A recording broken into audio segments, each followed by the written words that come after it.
I'm professor at Hochschule der Medien and I'm cinematographer and member of the BVK. And I'm here to present you two former students of Hochschule der Medien who elaborated an idea that we had many years ago when we were working on stereoscopic 3D and afterwards on high dynamic range, because at our university we are mixing the worlds from engineering to fine arts and concentrate on aesthetic questionnaires that are maybe have to be solved with technology in the background, and maybe our school is a proper place to work on these questions. Oh, thank you. And after we discovered the changing the technologies that are influencing our images, like high dynamic range, we saw that there is a problem with judder and higher resolution comes to it and so on. And we were thinking of higher frame rates again because we thought higher temporal resolution might be a solution if you get rid of the so-called soap opera effect and so on. And the two students, actually the three students, there's Jan in the background over there, he belongs to the team, took this a little serious, and after a project we did together that we integrated in our studies as a research project, was developed further. And this is what you show today, and I hand over to Daniel and to Martin right now. Great you're here. Thank you, Stefan, for the introduction. Good morning, everyone. Like Stefan said, we're going to talk about higher frame rates today. It's not the most popular, most touched on topic maybe in the film industry. You could definitely be at more lighting talks, for example, here at the conference, but still pretty interesting, pretty cool stuff we can talk about today. We're going to go over the basics for higher frame rates briefly. Then we're going to show you a project we did that where we try to achieve a more cinematic appearance of higher frame rate footage. And then we're going to talk about how you could possibly rethink the whole topic of frame rate, and going to show a little live demo of a software plugin that we developed. That's us three, former students from the Stuttgart Media University, Hochschule der Medien. Myself, I used to work there for 2 years, and now I work freelance as a filmmaker. Daniel also studied at the Media University and now is at the Filmakademie Ludwigsburg, still studying and working as a freelance director and as an assistant director. And Jan in the back, the man with the camera, also studied with us and is now a freelance developer and filmmaker. And we're going to talk about our project today. And now Daniel is going to touch on the basics of higher frame rates. Yes, let's make the technical side a bit shorter to come to the main point, our plugin we developed. So what is higher frame rates? Well, there isn't a very precise definition. I would say it's everything above the standard frame rate, at least twice as much, so 48 frames per second or 50 or 100, 120, 200. So everything above the standard frame rate is considered as higher frame rates. And there's a paradox in film techniques actually, because as you see in the little diagram, everything involves. We are shooting 4K, 6K, 8K, even 12K and RAW. But when it comes to the frame rate, we are pretty much stuck with a decision made 100 years ago. And we found this a little bit interesting during our study at Media University. So we thought, why not change the frame rate and boost it up, because every modern camera can it without too many problems.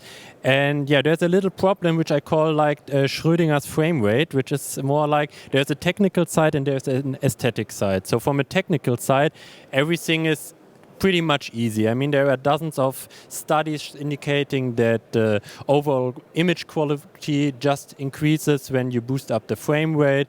Judder and motion blur will be reduced, and people actually liked it, especially for technical stuff.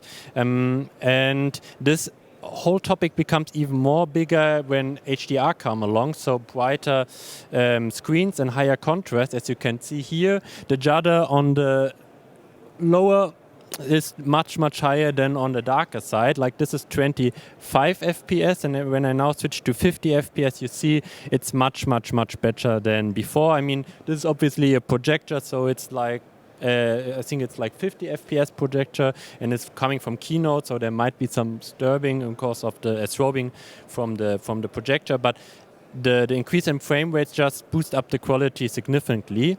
But, and that's why, for instance, like the OLED TV manufacturers have like this motion smoothness in their systems to make it look more comfortable. But there we come to the aesthetic problem that we as filmmaker don't like this look as much. When it's too smooth, it's not like cinematic, it's not seen as cinematic, and it breaks the illusion. So there, and that was the starting point. How can you combine these two things? The technical side of higher frame rates with the aesthetic problem, and there our journey began. And lots of people think that higher frame rates began with The Hobbit or the Ang Lee films, but it's actually not the case, because when you dig into the history, it starts with Douglas Trumbull, an engineer pioneer who in the 80s created a system called ShowScan, which recorded and played back 70-meter films at 60 frames per second. And I was curious, how did people like that back then? Did they also say, hey, it's not looking cinematic or everything? And the answer is no, they really liked it. So like a famous director wanted to make their action films in it, and even here I have a quote from Roger Ebert, probably the most influential film critic of the last century, actually liked it and called it the future of cinema.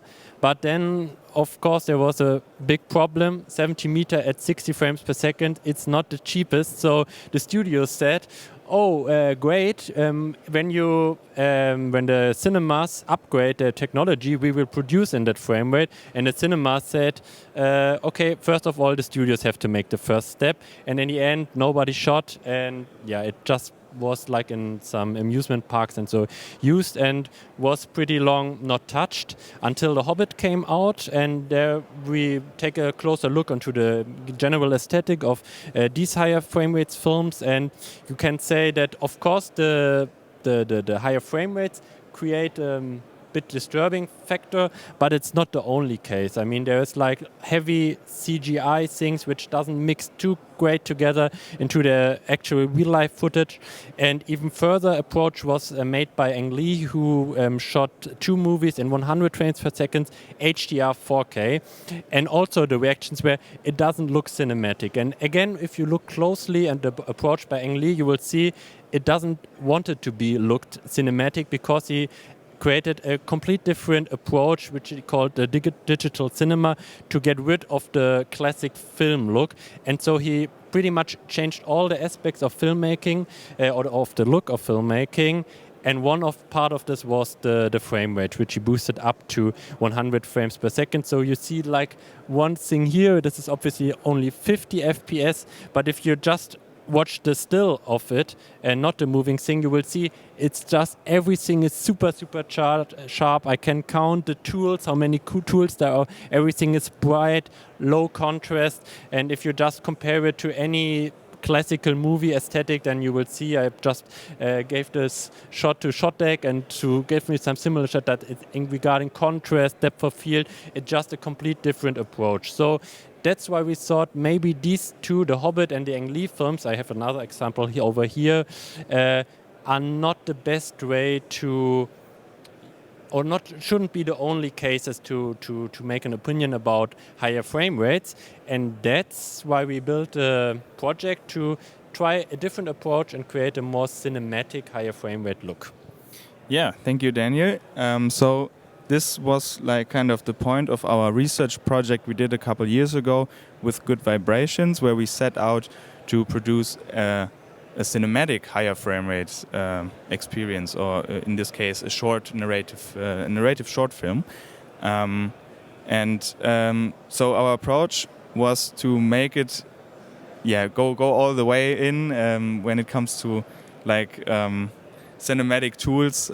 So we used anamorphic lenses, the Hawk Vintage 47 two-time anamorphic, and we set out to do a contrasty lighting, moody lighting, shoot the lenses wide open to get a shallow depth of field, and also in post choose a wide aspect ratio, cinema scope, add film grain, be very artistic with the grading approach. I think we can just look at it and then you can make your own impression if it was yeah, if it worked out or not.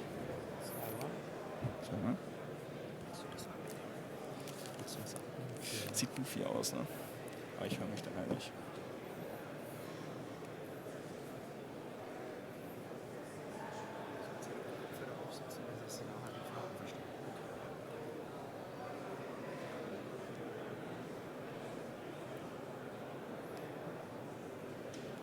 Kannst du mal sagen, dass es 50 ist?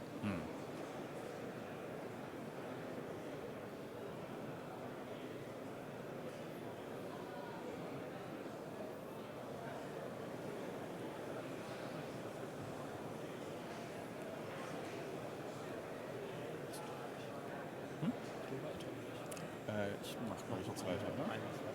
Die eine Slide.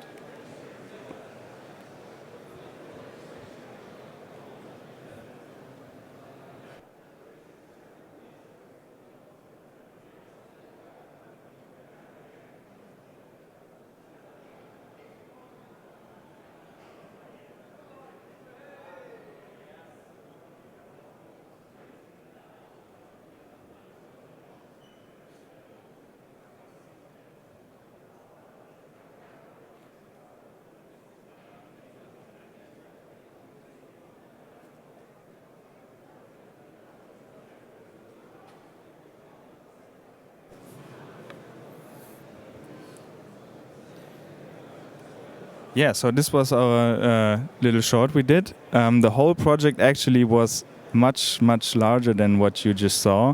The original version of this movie was, I think, 3 or 4 minutes long, and then we cut it down to this trailer version that we also like kind of put in the direction of a spec ed because we thought it would work better now. And we also actually shot the whole movie twice, so we have this very artistic, stylized cinematic approach, and then we did also shoot the same shots on a different lens with the very clean size ZP3 stopped down to f5.6 I think it was, and we did also tweak the lighting for each shot and shot it back to back and have a second version that we then edited, also graded to be HDR to go to the or to go towards the approach by Ang Lee, and then we had those both versions that we can look at side by side, and then could actually or wanted to do a study on it to evaluate and show it to the viewers, and they can evaluate what actually appears to be more cinematic.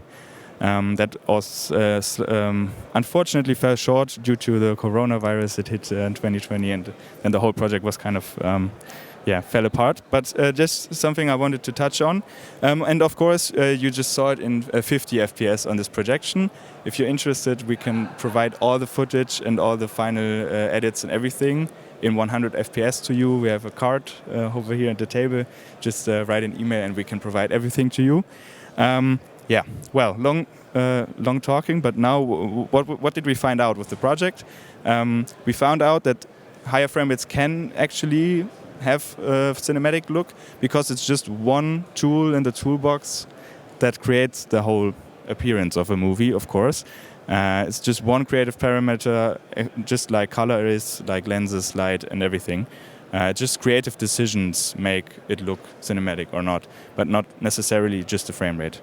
And that also higher frame rates can be very good for some situations, for a few shots, but also be disadvantaged. They might also or not good for certain shots. If you have fast movements, fast pans, of course you can avoid judder by shooting more frames, and then you have a cleaner image. But also when it comes to aesthetics, if you want to make things look fast, for example, then it's not working very well in higher frame rates because the higher temporal resolution shows every step, and then it suddenly something that looked very fast in 25 FPS looks very slow in 100 FPS, interestingly. So those are things we found out. We also came across a couple of limitations, especially when it comes to post-production. At the time we produced that movie, we had difficulties to get a good screening environment to view higher frame rates. It was just not possible, not only because of the screens at that time, a couple of years ago, most screens couldn't either present the 100 frames themselves, or you were not able to put it onto the screen through the interface, because like HDMI 2.1 and stuff like that is pretty new. And we also came across that the post-production software, lots of post-production software didn't support the editing of higher frame rates very well. So this like kind of the stopping point from this project we did a couple of years ago, which was kind of also the motivation for us to lean more into the topic and develop our own solution. Yeah, jetzt now is like probably the main part of the presentation. So this was like a more classic approach, shooting in 100 FPS and then trying to screen it in 100 or 50, whatever is possible. But actually, there we began to rethink frame rate a little bit. And the first thing we rethink is that the capturing format doesn't have to be the display format. So you can have lots of advantages in post-production capturing higher frame rates, but not necessarily need to display it in this format. I will come to it later. And to see high HFR more as a motion oversampling, like you would do with 6K or 8K or RAW. You don't need it for every scene, but you still shoot it because you think maybe in the post-production, it could be interesting for this shot or this shot, but later on you will not use it at all. But the same can be done for frame rates, and I will show you in a minute. And the third part is, I mean, it's nothing new or so, but for us it was like some moment where we realized like the 360 shutter is really something what separated analog from digital technology, because back then the 180-degree shutter rule pretty much came along because there was time needed to transport the film, so you couldn't like use the 360 shutter on analog cameras, but you can on digital cameras, so you can more or less get all the information regarding motion of a real life movement, as I can show here. So like we have like a real life movement on the very top. Let's think of it a snake from top shot going from left to right. And now how would like normal camera with 24 FPS when a 180-degree shutter would capture it? So you would have like 150s, and then we would say, no, we don't need the other part of the motion, we would just throw it away. And then the next frame we also always also just take the first part of it, the first half of it, and throw the other half away. So when you shoot at 100 frames per second with the 360-degree shutter, you will see a much finer motion sampling, so you have more or less a constant motion, or you capture the whole real life motion into more frames. And the cool thing about it, in post-production actually, you can just go back to the classic 25 FPS 180-degree shutter look and simulate it by just blending it, or can do, for instance, a 270 shutter or 50 FPS, or even other frame rates. And I have here this was the theory, now you see it in practice. Left was shot like in with real 25 FPS, and on the right you see 100 FPS, but the simulated 25 FPS 180-degree shutter, and you can see that it is really actually the same. It's really the same if you blend it together doing the right methods and algorithms, then it's really the same. And now you can even see that we can change here on the right hand without cutting the shutter like to 360 now. Now we have 50 FPS.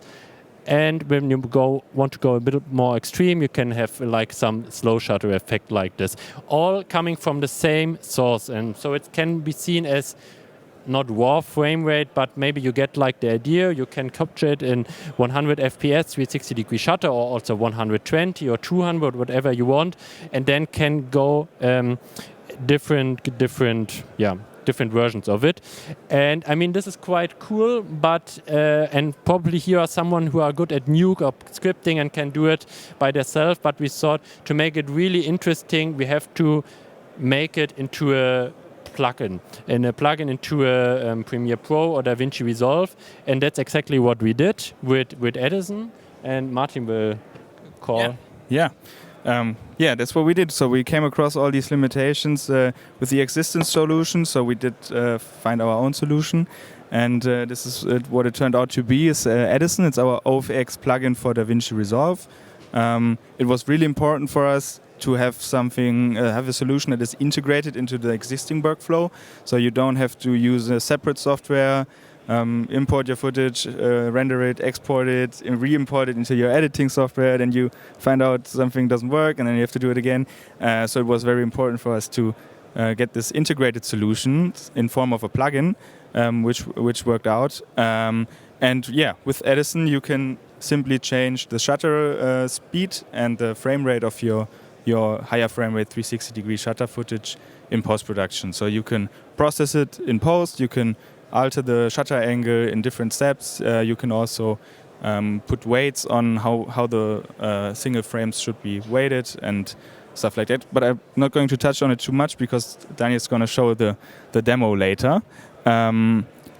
And to demonstrate the power that you can, or like the new possibilities you have creatively with higher frame rates and with this kind of, raw frame rate, if you want to call it that way, we shot a little spec ad again. And in this case, we went with a documentary-style approach because it was pretty spontaneous. So we had skaters that we've never met before, and we went with them to a couple of skate parks around Hamburg here in Germany, and we had like I said, we didn't really have a shot list. We didn't really have a script. We just had some cue points where we were like, going along. And so we didn't actually know which shot would be played back at which frame rate, if it was slow-mo, if it was real-time. So this was one challenge that we faced. We also wanted to implement a 50 FPS video camera, vintage video camera, 2000s video camera look. We wanted to implement slow shutter effects, very trendy right now, again with advertisement, and also pretty handy to make things look very fast if they are not. Then we also implemented FPV drone footage, which is also pretty popular at the moment, and those guys are also facing challenges when it comes to motion, blur, frame rate, and stuff like that. And then we had all these different sources. We had a Red Komodo X, we had the GoPro shooting at 200 FPS, we had the video camera, we had our Sony FX3, and we could all combine it and edit it in post with our plugin. So yeah, no further talking, let's show it.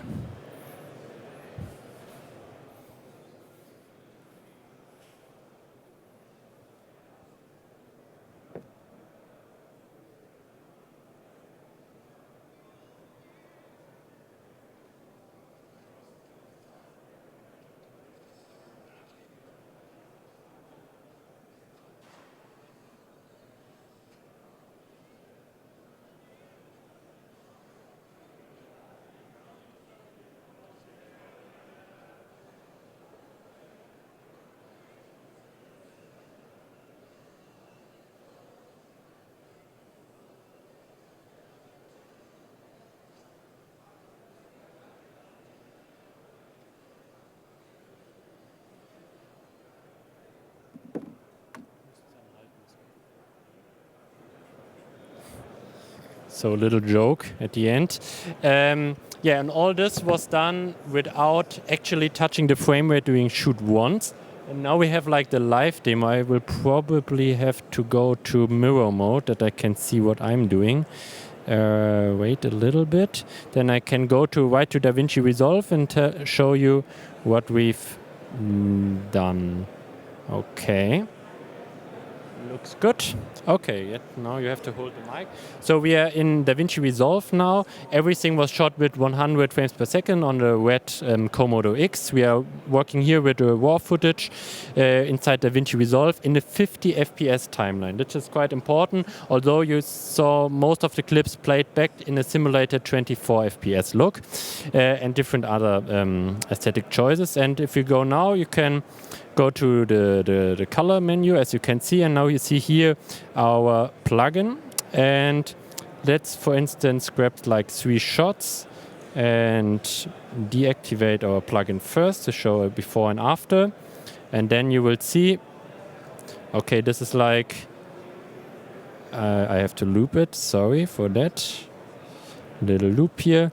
then you will see it's like played back without, it doesn't feel fast, there's no too much motion blur, it's played back at 50 FPS. Now I can just drop our plugin here. It's very simple. You just give the plugin the source frame rate, the source gamut, and then you can select the shutter angle and the frame rate you want to simulate. For instance, now we want a classic 25 FPS look with a 180 degree shutter. We can also go with a 360 degree shutter angle and then dial in exactly the look we want. If we go, for instance, for this clip, this is like a bit more wide angle. We maybe would not want like 180 degree shutter, but more like 360 degree shutter angle.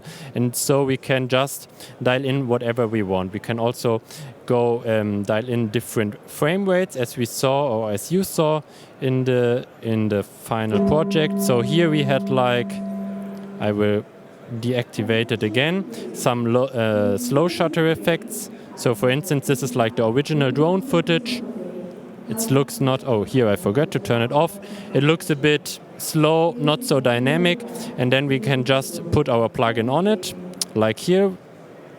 And then say, at least we want to simulate a 12 FPS look with a 370 degree shutter angle.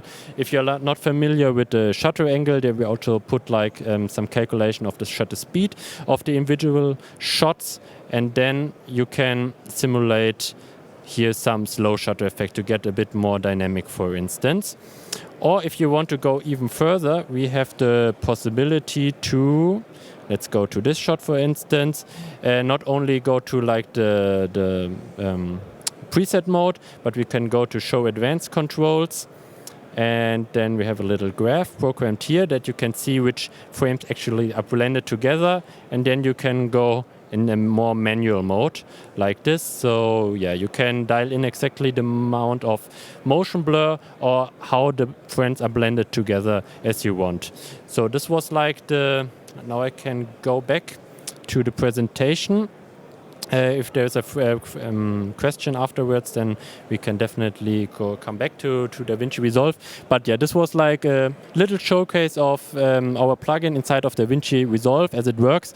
And if we come back to the main question, 100 FPS as a modern capturable format, then of course it's a bit provocative, the title. Do we want you to shoot everything in 100 FPS? Definitely not. I wouldn't do myself. For instance, an interview, it's absolute nonsense to shoot in 100 FPS. But there are projects where you might rethink maybe it's a good idea to have this extra flexibility in post. For instance, if you're not sure during the shoot if you want it in slow-mo or not, how much motion blur you want or not, then it can actually become quite handy. For instance, we had like a project now with our plugin, which was like some action scene where a huge car flips or something like this. So it's something which can be done one time, and the director wasn't sure, do we want to make it in slow-mo or not slow-mo? But when we do it in slow-mo, maybe then it's lacks of motion blur if we don't do it in slow-mo, and this can give you the plugin and maybe the things we presented can give you a bit more courage to say,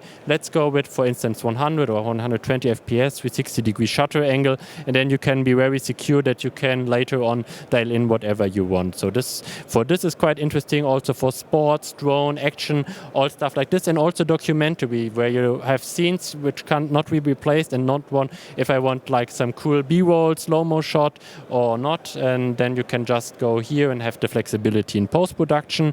It also can be interesting for like more modern productions where you have multiple outputs, so social media requires, for instance, Instagram, some 30 FPS or 50 FPS input, whereas cinema 24, 25, so you can also with one capturing format get multiple single source frames. And you can also use it as a creative tool, because as you can see, it was just in the color page, and you can, for instance, just duplicate the clip, put a little mask on it, and then, for instance, have like the left side in this frame rate and the right side in a different frame rate, or you can put a depth maps on it and make the background in a different frame rate than the foreground. I actually wanted to show you this, but maybe you can imagine it. If there's someone interested in it, I can show it later on.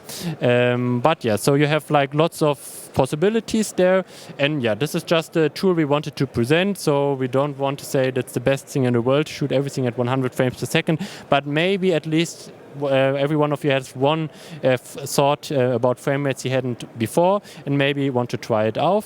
If you want to try it out, you can simply go to our website or can follow us on Instagram. It's really not a huge price tag we put on it. It's like $40 or so. So if you want to support us with the plugin, we have like much more advanced ideas when not only like the standard frame rates, but more in between and stuff like this, which are a little bit more complicated to fit into the OFX world. But yeah, if you want to support it, you can just go to our website, maybe buy it. We also have a discount code for you just here for the ICE for 20% when you make it. It's for Windows and Mac, Windows only NVIDIA and Mac only Apple Silicon.